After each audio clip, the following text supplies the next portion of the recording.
Hi guys, my name is Shubhang, chemistry master teacher at Vedantu, and today we are going to talk about mole concept chapter.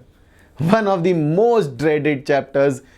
So much a student practices mole concept for 2 years, yet he is always scared that whether I will be able to solve questions that are coming from this chapter or no. Isn't it? So what we are going to do today is we are going to explore some question types that advanced may get asked. We are going to explore what kind of language the paper setter adopts in an advanced paper. We are also going to explore how to work about such problems. Okay?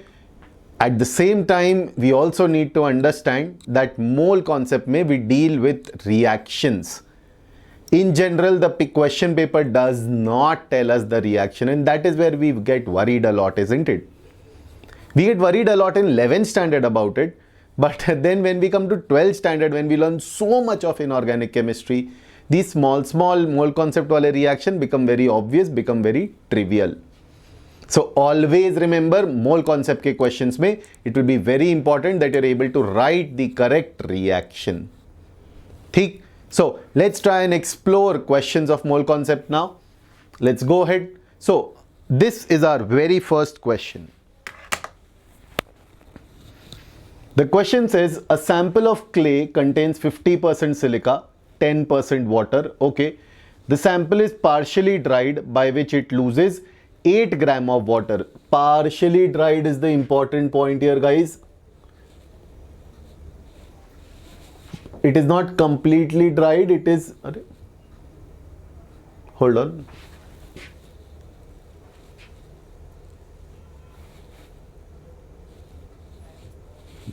So it is not completely dried, it is partially dried. Not all of the water has escaped, only part of it has escaped.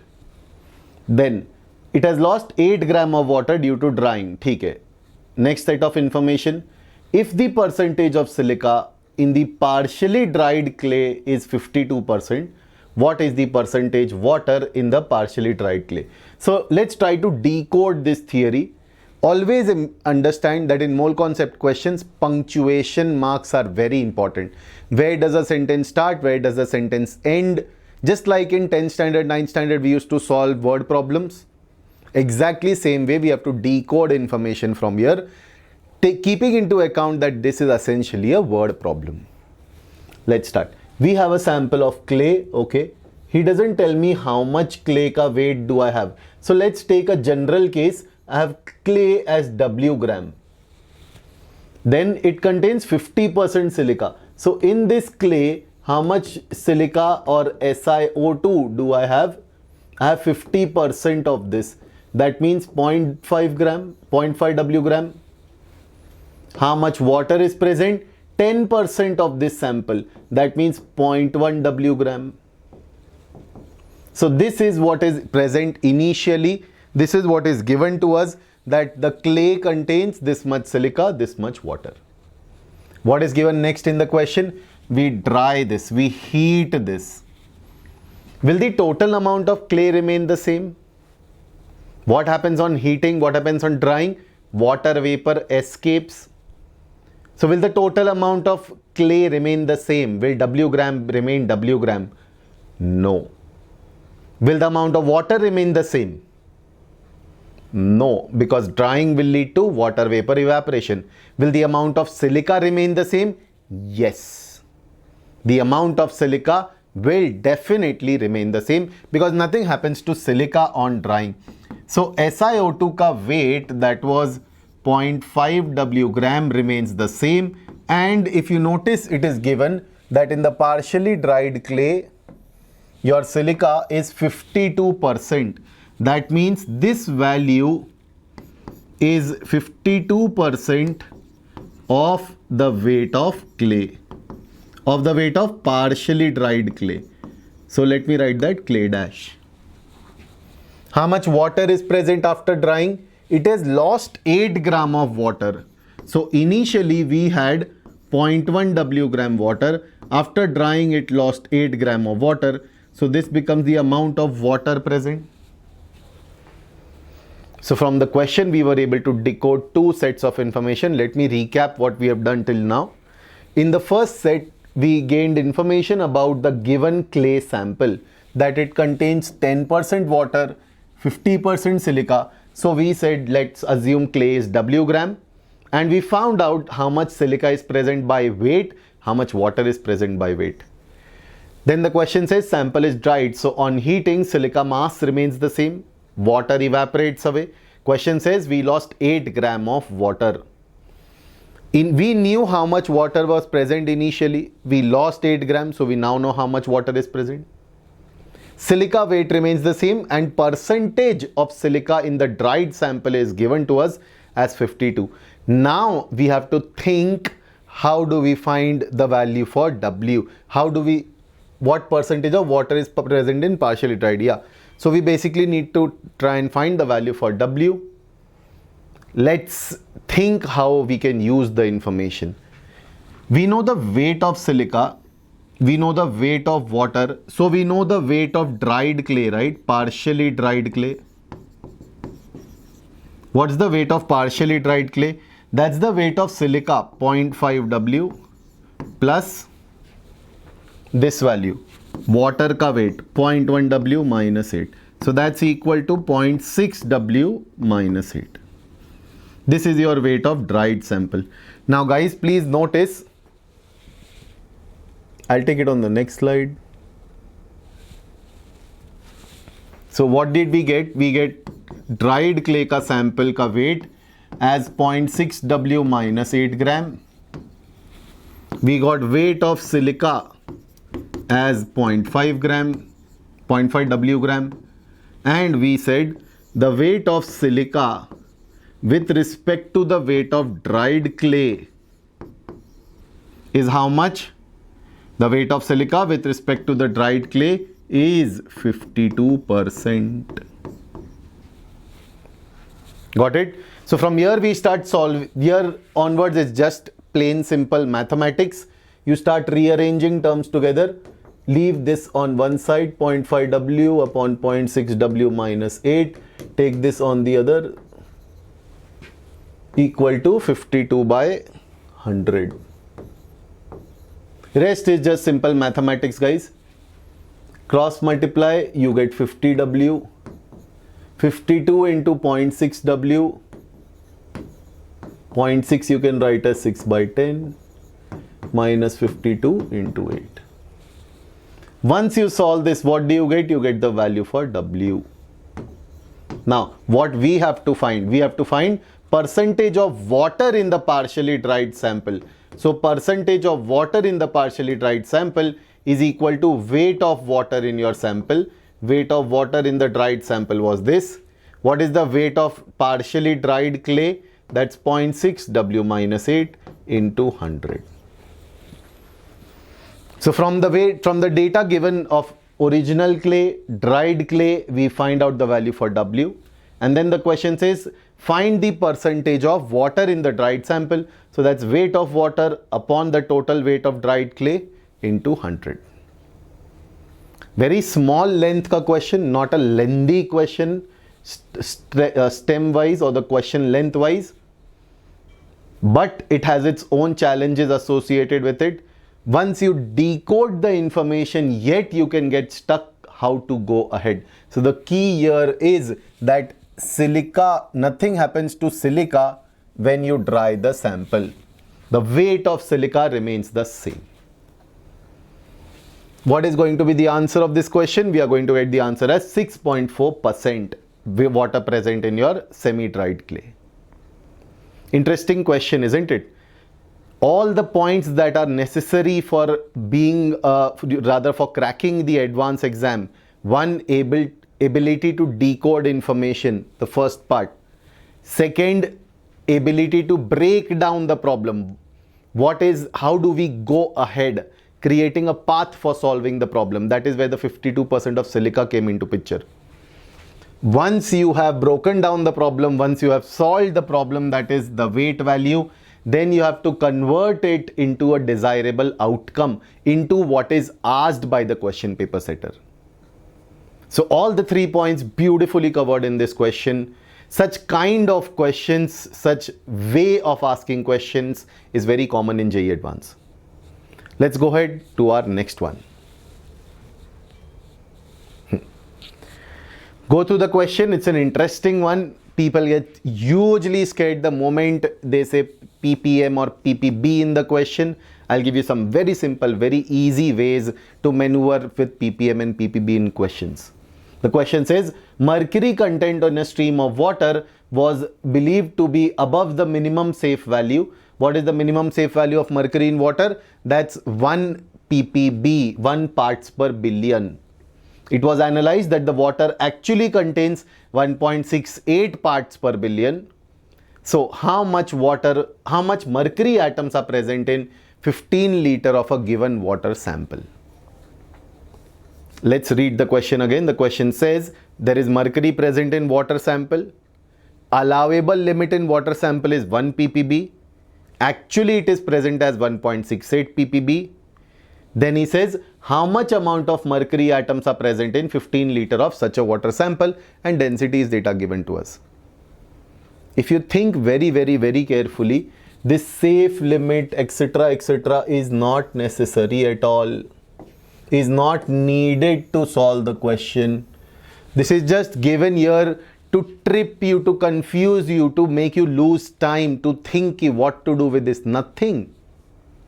The question may at the end is asking whatever mercury is present, tell me in terms of atoms. So that has to be with 1.68, how much it is actually present. I've got nothing to do with the safe limit. Okay? So our actual question starts from this point itself. Now it looks like a manageable question, isn't it? Chalo, first let's talk about how to handle ppm and ppb. See guys, the logic of ppm and ppb is very simple when we want to solve questions. Suppose I tell you 1 liter sample contains x ppm mercury itself, suppose. So how do we handle this information? First of all, we can say 1 liter is approximately equal to 1 kg. I want some weight, I don't want volume. So this I got 1 kg as my solution or 1 kg as my sample. Now x ppm simply means x mg in 1 kg. X ppm simply means x mg of the solute in 1 kg of the solution or solvent. So I had 1 kg solution with me. Here it is 1 kg. That means my solute present is simply x mg. I repeat, suppose I have 5 liter sample and I am saying this present is x ppm. X ppm Hg is present. That means how much Hg is actually present? X ppm ka meaning is what? X ppm means x mg in 1 kg. How much kg do you have? You have 5 kg.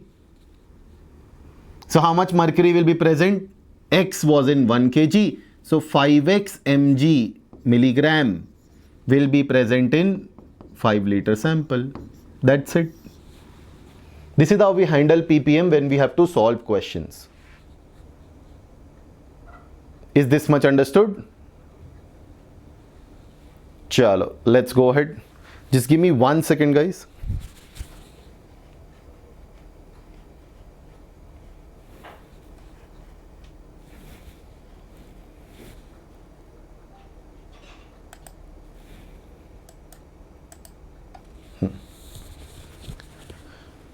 So this was the first part of handling the question. What are we going to do about the ppm ppb thing? Ppm means x mg in 1 kg. ppb means x microgram in 1 kg. ppm was x milligram in 1 kg. ppb, parts per billion, means x microgram in 1 kg. What is the difference between microgram and milligram? X milligram in 1 kg means x into 10 to power minus 3 gram. X into 10 to power minus 3 gram in 1 kg. This is what it means. Here it means x into 10 to power minus 6 gram in 1 kg. Okay, that's the difference, or that is how we use ppm and ppb. ppm means x into 10 to power minus 3 gram in 1 kg. ppb means x into 10 to power minus 6 gram in 1 kg. Now let's go ahead and let's apply this and let's try to solve the question given to us. So 15-liter sample is given and density is given. So let's find weight of water sample first. Density is equal to mass upon volume. So mass is equal to density 0.998. Mind you, density is in gram per ml. I'm converting it in kg per liter. This is density into the volume given to us. So this gives us the answer that weight of water sample present is 0.998 into 15 kg. Now, how much mercury is present? Mercury present is 1.68 parts per billion. What did we just now discuss? How to handle parts per billion? 1.68 ppb means what? It means 1.68 microgram, 10 to power minus 6 gram, present in how much gram sample? 1 kg sample. We don't know how much mercury is present in our sample, but we know that this is equal to 0.998 into 15 kg. Simply we use unitary method and we take the question ahead. So what is the value for x gram mercury that is present in your given sample? The value is simply 0.998 into 10 into 15 kg into the value 1.68 into 10 to power minus 6. Once we solve this, what do we get? We get weight of mercury in our given sample. Is the problem done? Is the question over? No, the question is not yet over. The question says how many atoms were present. So now we know the weight of mercury. Let me call it x. So in order to find the atoms, we have to find the moles. Moles is equal to weight upon atomic weight. Mind you, here we were talking about kg, here was also kg. So here is gram, here is gram. Your answer x is gram, it's not in kg. A common mistake that happens in this step is this much microgram was present in 1 kg. So x gram is present in so much kg. Unitary method mein units are very important. We cannot compare apples with oranges. Here if it was gram, here will also be gram. And as you can see, I have chosen it to be gram already. So the answer x that I have got is value in grams. From here we get moles of mercury and then we have to find particles of mercury. So that's Avogadro number into the number of moles. Once you do all this calculation, we will have the answer. What does the answer come out to be? The answer comes out to be C.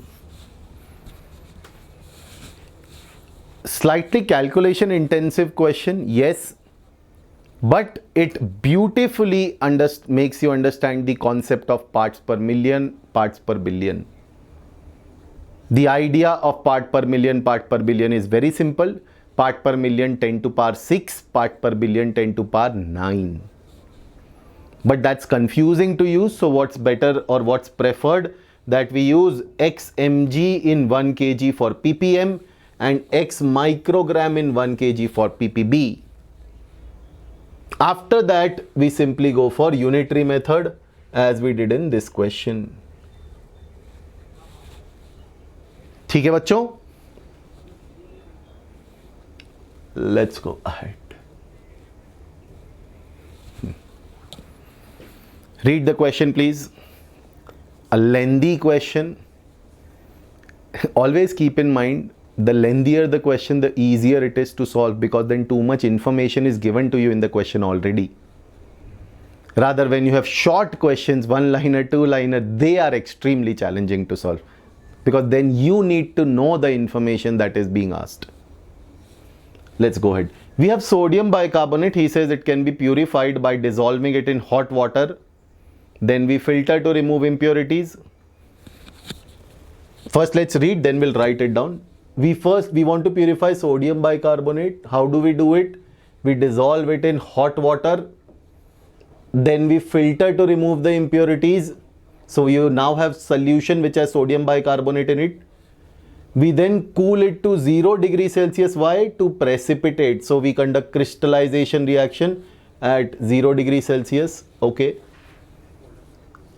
Whenever we conduct crystallization, never 100% separation occurs.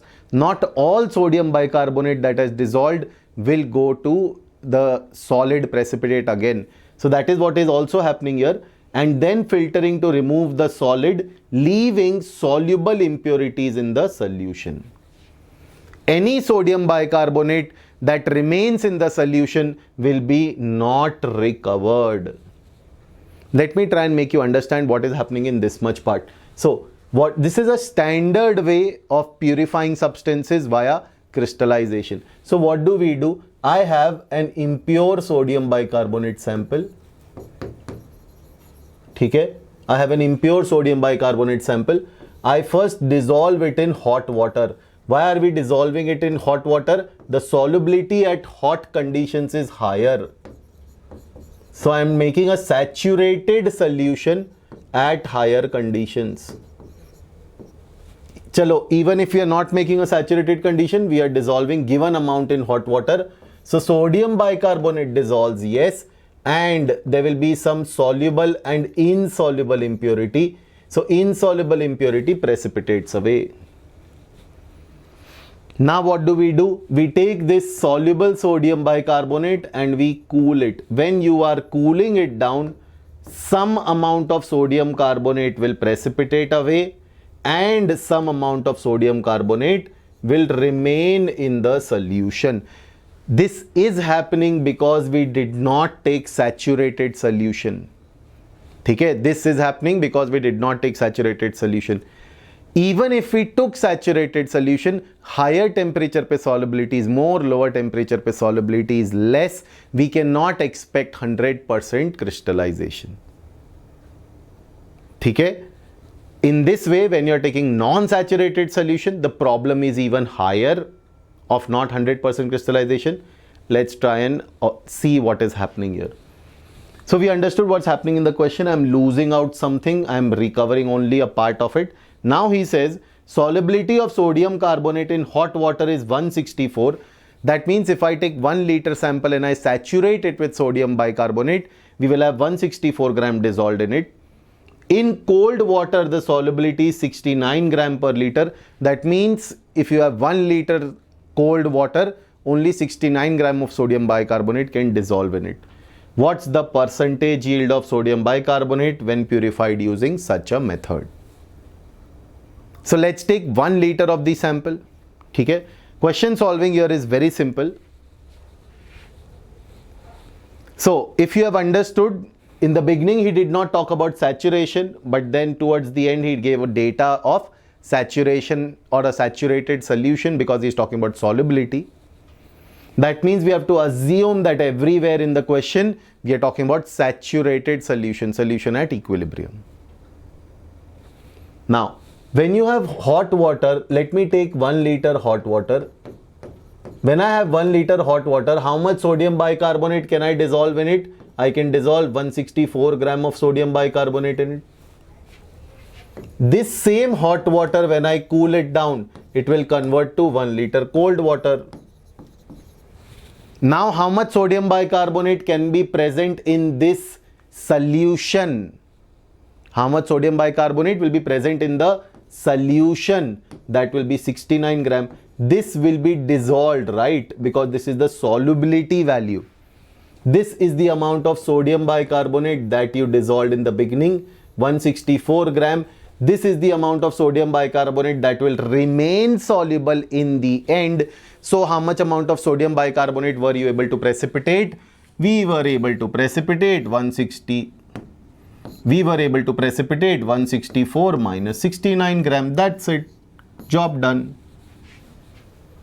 Yes, question is over. Itna hi tha. This was it. The whole idea of understanding of solubility of saturation was important here. let's move ahead. So how much weight of precipitate was obtained? 164 minus 69, that's 95 gram. And how much initial, so question is asking percentage efficiency of the process, how much I was able to recover in comparison to how much I should have recovered. So when you solve this final, you will get the answer.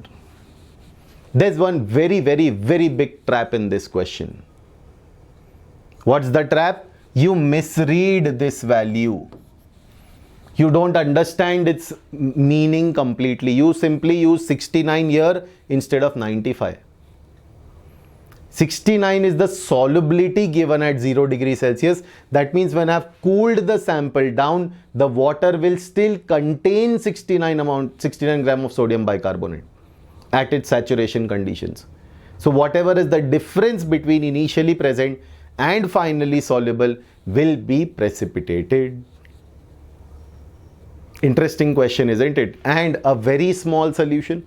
Such kind of questions are hot favorites for JEE Advanced, where you need to understand what is happening, make sense of it, and then pick up your pen as little as possible. Ideally, you would not have to pick up your pen till this step, right? And what is this value? 94 by 165. Let's go to the options. We had 94 by 165. 165 नहीं था, 164, and here you had 95. Now the options are 69%, 42%, 31%, 64%. So let me just take 50% of this number. What is 50% of this number? 82. 82 is 95 is definitely greater than 82. So the answer is surely more than 50%. बस हो गया. There are two options A and C, but C is very far away from 50%. 95 is very close to 82. So you don't actually have to even calculate that it's 55.34. The options are set in such a way that you don't have to pick up your pen at all to solve the question if your conceptual understanding is very clear. I hope you liked the question, guys.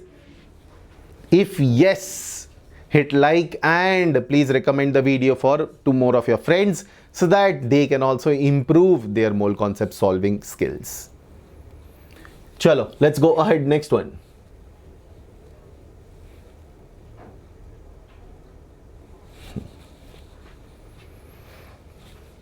A sample of iron ore weighing 0.7 gram is dissolved in nitric acid. Oh, that means I need reaction. Fe plus nitric acid gives something. Okay.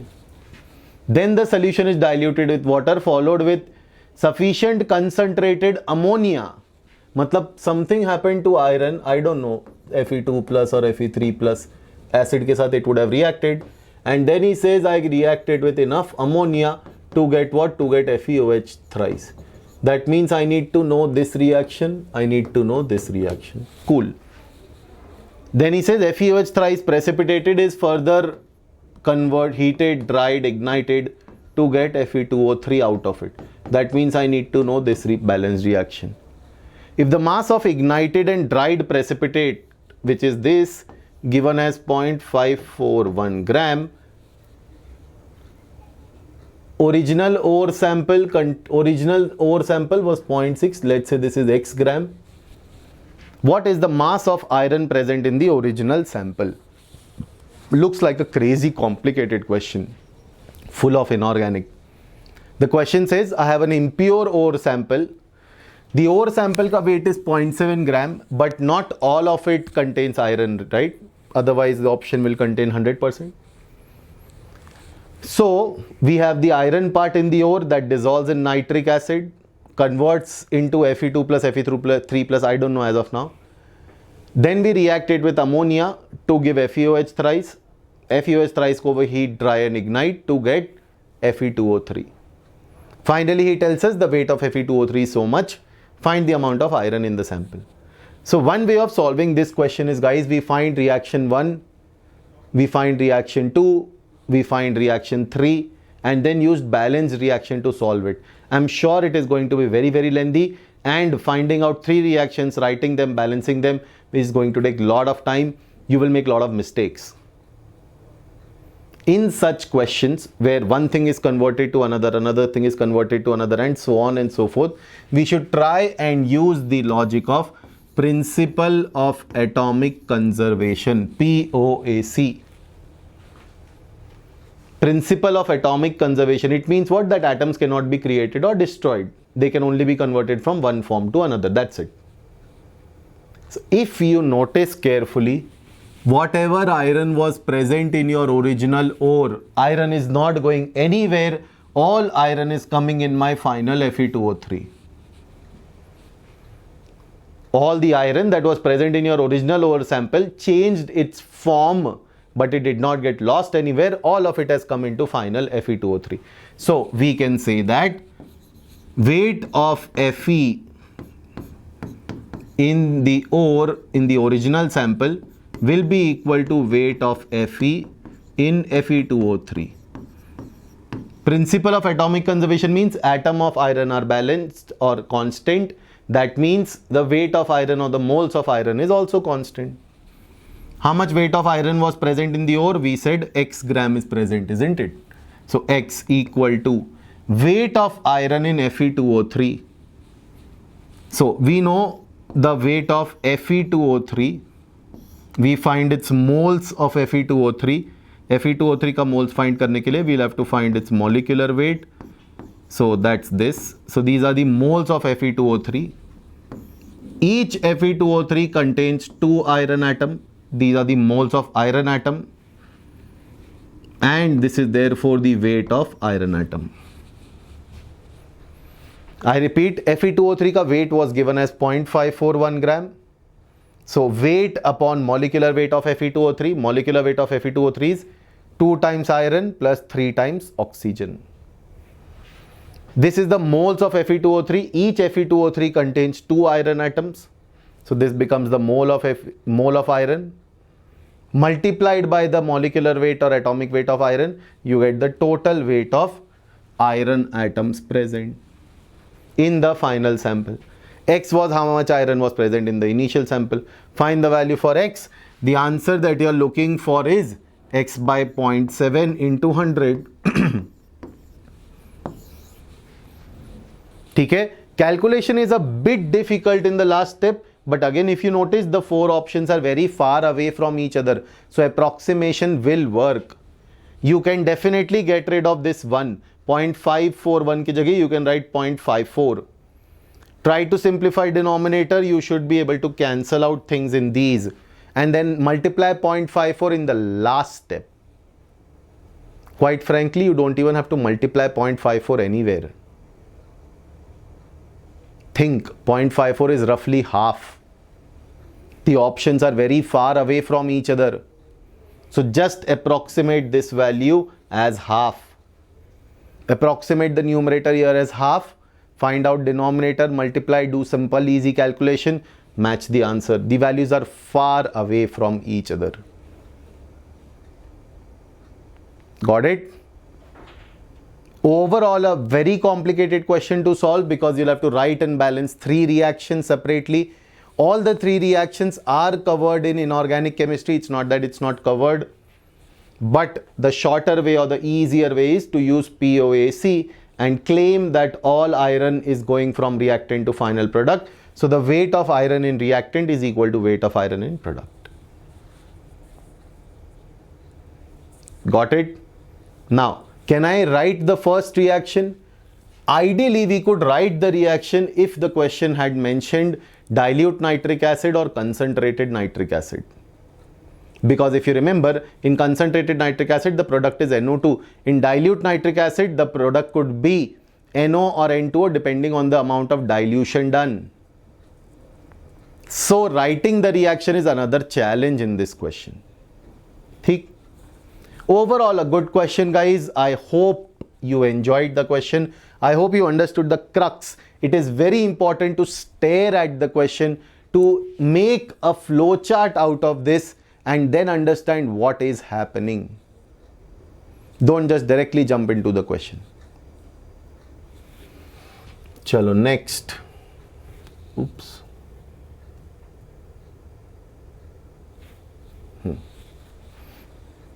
Again a dreadful, matlab, we have solved such kind of question but not to an advanced level. Do you remember such questions where they would say a protein contains so much gram sulfur, find the minimum molecular weight of protein? Or hemoglobin contains so much, one sample of hemoglobin contains so much gram iron, find the minimum molecular weight of hemoglobin. This question is an extension of the same concept. The question says a sample of protein contains magnesium and titanium both in equal weight. A sample of protein was analyzed and it contains magnesium and titanium both in equal amount, in equal weight by mass. And these two are the only metals which are present. Then they says the protein contains so much of total metal. The protein contains so much of total metal. What is the minimum possible molar mass of the protein? Is this much clear? So the question says, I have a sample, I have a protein that contains magnesium and titanium, and they say that weight of magnesium is equal to weight of titanium in the protein. Then he says these two are the only metals present in it, and protein contains so much percentage of metal. That means the total weight of metal, weight of magnesium plus titanium upon the weight of protein is given to as how much? The weight of magnesium plus titanium upon the weight of protein into 100 is given as 0.061%. We have to find molar mass of the protein. Looks like we are not going to reach anywhere if we start from here. यहाँ पे तो we have weight of protein. How do you reach to molar mass? Let's see, let's think, and then let's comment on what to do, what not to do. Okay? Now, the minimum weight he is talking about, right? Minimum. So I have to try and keep the numbers of magnesium and titanium bare minimum as possible. Magnesium का atomic weight is 24, titanium का atomic weight is 48. So I'm sure you understand that if you take 2 magnesium and if you take 1 titanium, their weights become equal. If you take 2 atoms of magnesium, 1 atom of titanium, then their weights become equal, isn't it? So we have weight of magnesium taken as 48. That means we have 2 atoms of magnesium, and we have weight of titanium taken as how much? 48. My bad. Now let's go to this equation. 48 plus 48, that's 96 upon the weight of protein into 100 is given to as 0.016. So what's the weight of protein? The weight of protein is 9600 upon 0.016. But how is this equal to atomic? How is this equal to one of the options, or how is this equal to molecular weight? It doesn't look like it. Let me approach the question again for you. The question says it contains magnesium and titanium equal in mass. They are the only metal present, and so much percentage of metal is present. When we talk about minimum molar mass, first we consider as minimum atoms of one element as possible. Okay? Or I should say, we consider the number of atoms of different elements in the sample in their empirical form formula, not the molecular form formula. Okay? So when I am basically saying that I have 2 magnesium and I have 1 titanium, I am saying that there is some molecular formula of protein in which I have 2 magnesium, in which I have 1 titanium. This is the compound that we are talking about. This is the weight of protein that we are talking about. So anyways, we are talking about the molar mass of the protein. If you remember, molar mass was the mass of 1 mole of the species when expressed in gram. It is equal to mass of a molecule when expressed in AMU.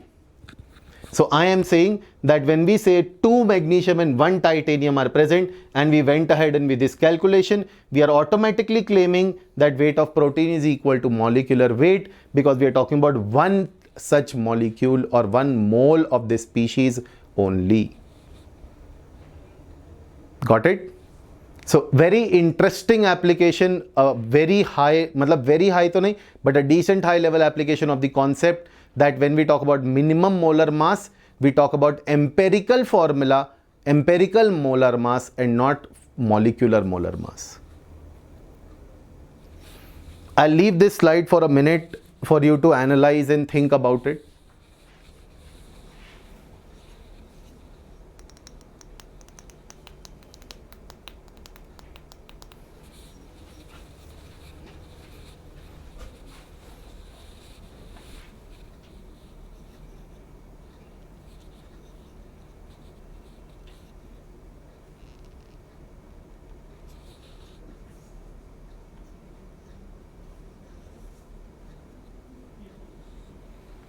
Chalo.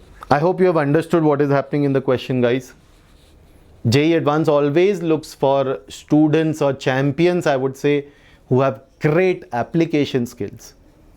Anybody can mug a formula and apply it after enough practice, but being able to apply that concept to a larger level problem, to a different thing altogether, is where true engineers and true champions lie.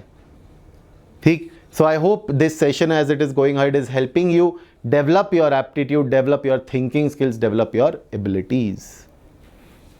Next.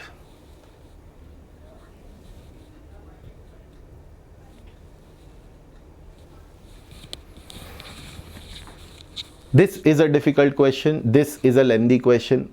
JEE Advanced ka session would be incomplete if we did not take one lengthy and difficult question into the picture. Let's discuss. To determine soluble SiO2 in a rock. So rock contains silica, right? Not everything is insoluble. There are salts, there are minerals which are present which are soluble. So he says to determine the free SiO2 in a sample, we extract the SiO2 using alkali. That means we dissolve the silica present using basic medium. As a result, it was found that 1.52 gram of silica was present and 1.02 gram of Al2O3 was also present. I repeat, just a second, let me try and get rid of this. So the question says we took a rock sample.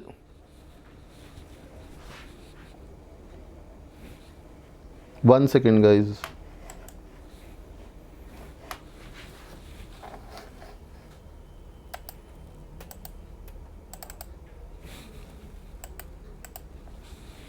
Sorry for that.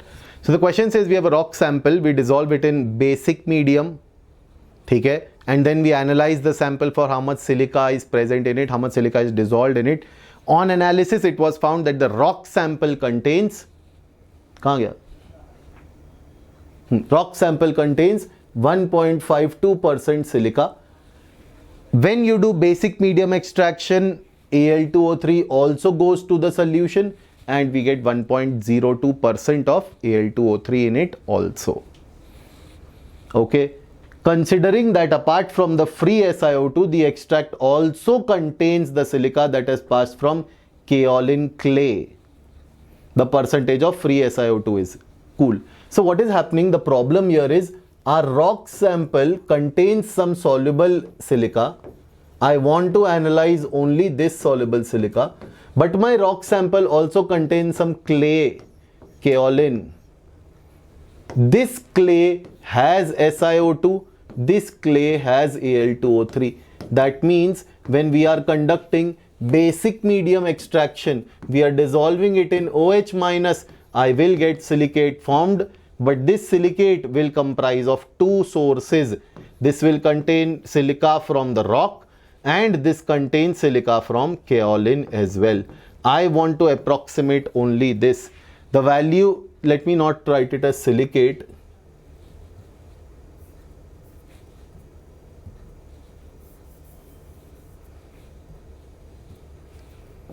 The silica that got estimated in the aqueous solution in the extract, which is 1.52% of your rock sample, contains silica from two sources, from the rock as well as kaolin. We want to quantify only the amount that has come from rock. What more information is available? Some information is available. about Al2O3 in the sample present as 1.02. That is the key to solving this question.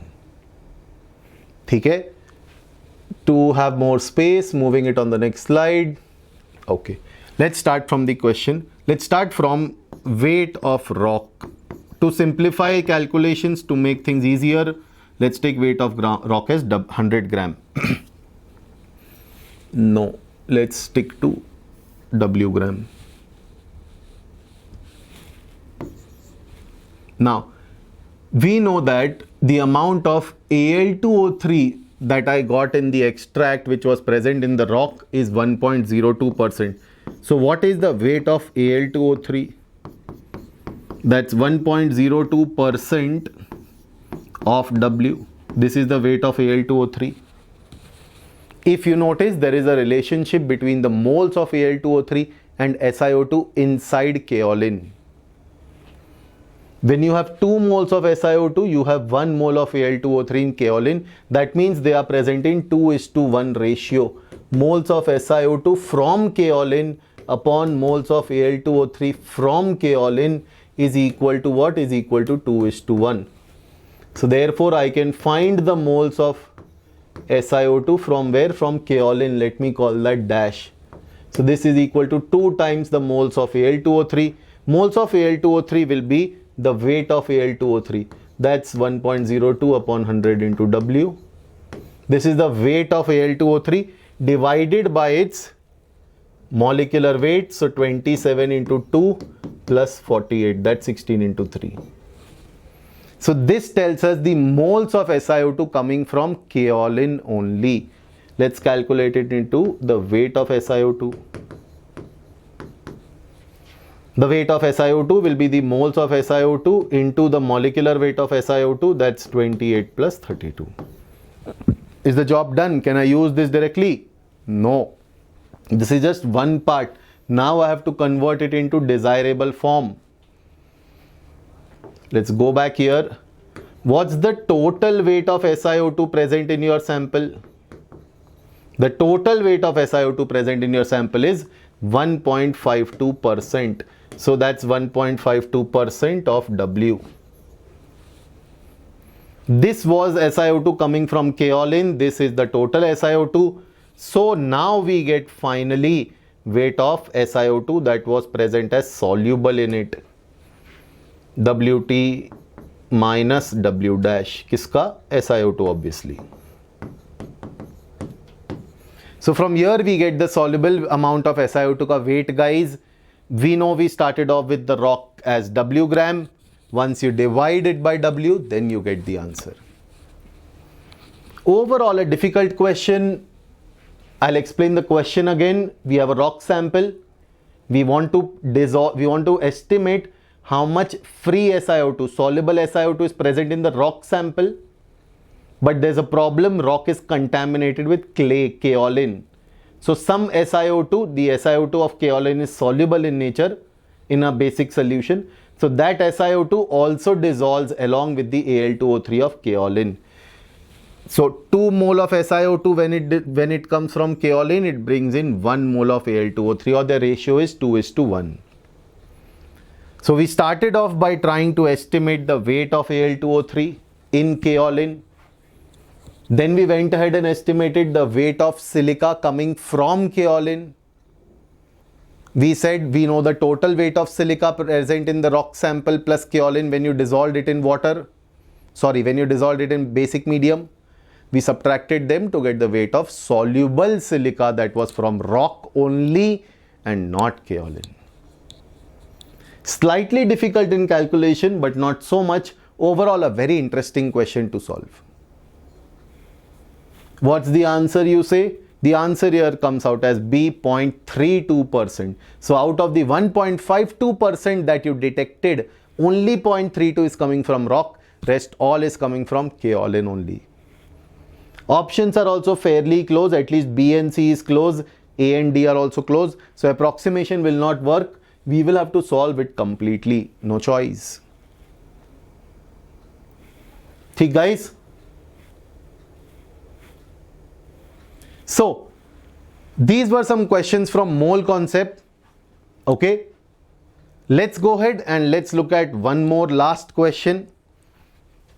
As I said, the smaller the question, the more difficult it is. The question says we have pure FeS2 which is burnt with 60% excess air.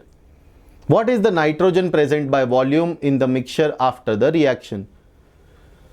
So let's start. We have FeS2, we have to burn it in air and we have to take excess air. So that means I have to write the reaction and balance it also. So that's Fe2O3 plus SO2 being formed. Then we have to balance the reaction, right? Here let's take a 2 and we have 2 iron, we have 2, that will not work. So here we take a 2. I know we can use redox based methods, but I'm trying to avoid it in an effort to save some time. Yeah, iron is balanced now, sulfur is balanced now. 3 and 8, that's 11. So 11 by 2 O2. So now this reaction is balanced. Yes. That means for every 2 mole of FeS2, we need 11 by 2 moles of O2. But the question says we are taking 60% excess air. So let's start working with the question. Let's say we have 1 mole of FeS2 taken. Implies how much moles of O2 will be needed? 2 moles require 11 by 2 moles. So we can say 1 mole of FeS2 will require these many moles of O2. 2 moles needs 11 by 2 moles. So 1 mole needs X. Okay? This was the unitary method we used to find your moles of O2. Now, this is your 11 by 4. 11 by 4 moles of O2 will get reacted. How much air will be present? How much air will be present? So we know that air contains 20% O2. So moles of O2 upon the moles of air into 100 is 20%. Moles of O2 we got as how much? 11 by 4. So now we know the moles of air. If you notice the moles of air, if you notice the moles of air comes out as, this goes to the other side, this comes this side, 11 by 5, 11 by 4 into 5. You can simply get this answer directly also. Air contains 20% O2. So that means if you have 20 O2, you have 100 air. 5 times. So if you have 11 by 4 O2, you have 11 by 4 into 5 air. So these are the moles of air which are required. Okay, these are needed. How much are you taking? You are taking 60% excess. So how much air you are actually taking? How much air you are actually taking? You are taking 60% excess. That means 1.6 times of the needed amount. I'll take it on the next slide. Now, we found that the moles of O2 required for the reaction is 11 by 4. Then we said that the moles of air therefore required for the reaction will be 5 times this value. Then we said we took 60% excess.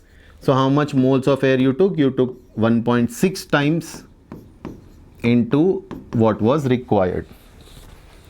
Now we took this much air, okay, but did the complete air get used up?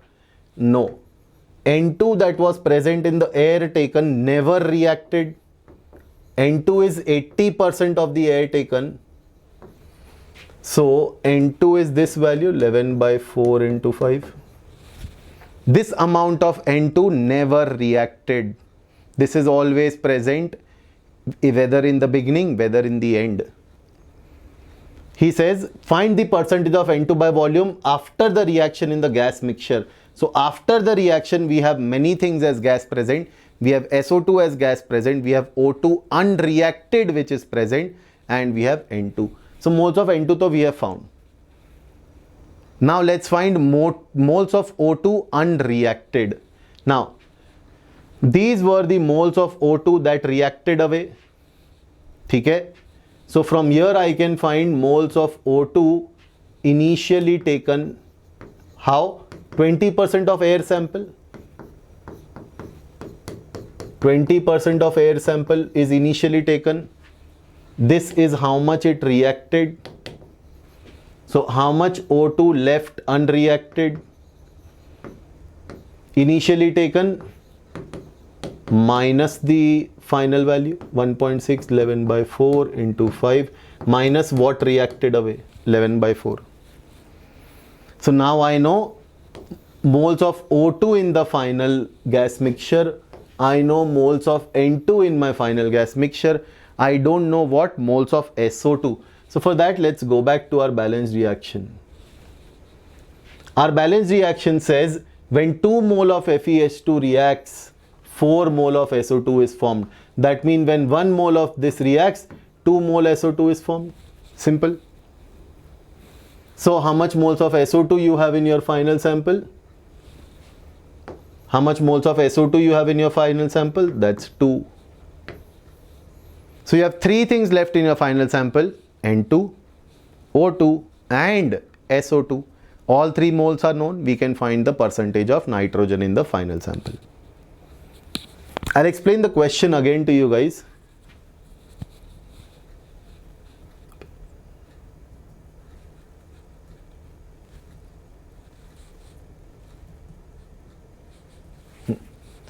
So the question is saying I have FeS2 and we are burning FeS2 in excess air. Estimate the amount of nitrogen present finally. So first and foremost, we write the balanced reaction. When we burn FeS2, it reacts with O2 to give Fe2O3 and SO2. That means SO2 is gas formed as a product. Because we are using air, there will always be nitrogen left unreacted. Because we are using excess air, there will also be O2 left unreacted. We started the problem by saying let's start with 1 mole of FeS2 and we found how much of O2 will react to give me the product. Then we found how much of air was needed to get the product. We got the answer as 11 by 4 into 5 amount of air is required to get the product. 60% extra means multiply by 1.6. We got the answer of air taken. We found how much nitrogen is present. We found how much O2 is left unreacted. And we found how much moles of SO2. Add all of them, get total moles of gas in the product. You know moles of nitrogen. You have your answer. And total, moles of N2 upon moles of N2 plus moles of O2 unreacted plus moles of SO2 formed into 100. I hope you enjoyed today's session, guys. It was a heavy session, intense session, but nice tips and tricks here and there for you so that your mind opens up to the world of mole concept. Thank you so much for joining, guys. Take care, bye-bye, and stay tuned for the next session.